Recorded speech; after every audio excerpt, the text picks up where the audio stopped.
Géopolitique, bonjour Pierre Aski. Bonjour Nicolas. Pierre, vous nous parlez aujourd'hui de l'accord conclu entre l'Arabie Saoudite et l'Iran sous l'égide de la Chine. Il y a l'accord lui-même et il y a les circonstances de l'accord. L'Arabie Saoudite et l'Iran avaient rompu leurs relations diplomatiques en 2016 après l'exécution d'un leader chiite saoudien. Le rétablissement des relations entre ces deux puissances rivales du Golfe n'est donc pas rien. Mais plus spectaculaire et totalement inattendu est le rôle joué par la Chine.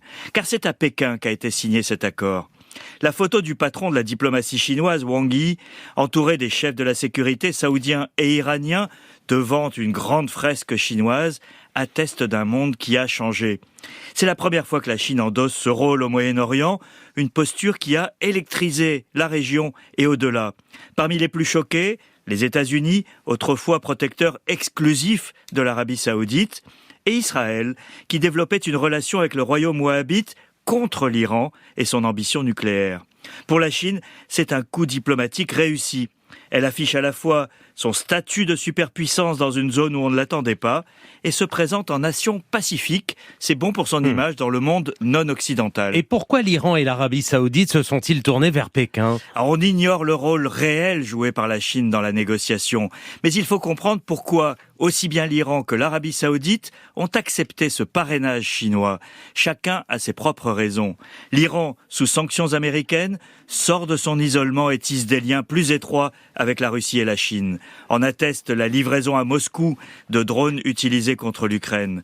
Mais on n'a pas prêté assez attention à la visite du président iranien Raïssi à Pékin le mois dernier. De son côté, l'Arabie Saoudite mène un jeu plus subtil depuis le début de la guerre en Ukraine. Elle s'est émancipée de la tutelle américaine, refusant une demande de Joe Biden d'augmenter les quotas pétroliers avant de dérouler le tapis rouge au numéro 1 chinois Xi Jinping.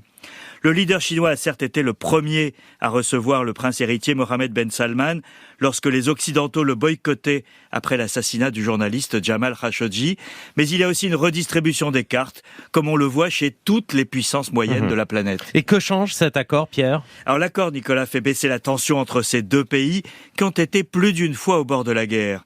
Il devrait avoir comme premier effet de relancer les espoirs de paix au Yémen, où Saoudiens et Iraniens se livraient une guerre indirecte. L'Iran devrait aussi renoncer à menacer son voisin, comme lorsqu'il a bombardé les installations pétrolières en 2019, un moment décisif puisque Donald Trump n'avait pas riposté. Mais qu'en sera-t-il du programme nucléaire iranien qui approche dangereusement du seuil critique et des autres fronts de l'activisme iranien dans la région, Irak, Syrie, Liban ? L'accord pose autant de questions qu'il n'apporte de réponses, mais il a réussi son premier objectif, surprendre et signifier aux Occidentaux que le monde a changé. Merci Pierre Aski.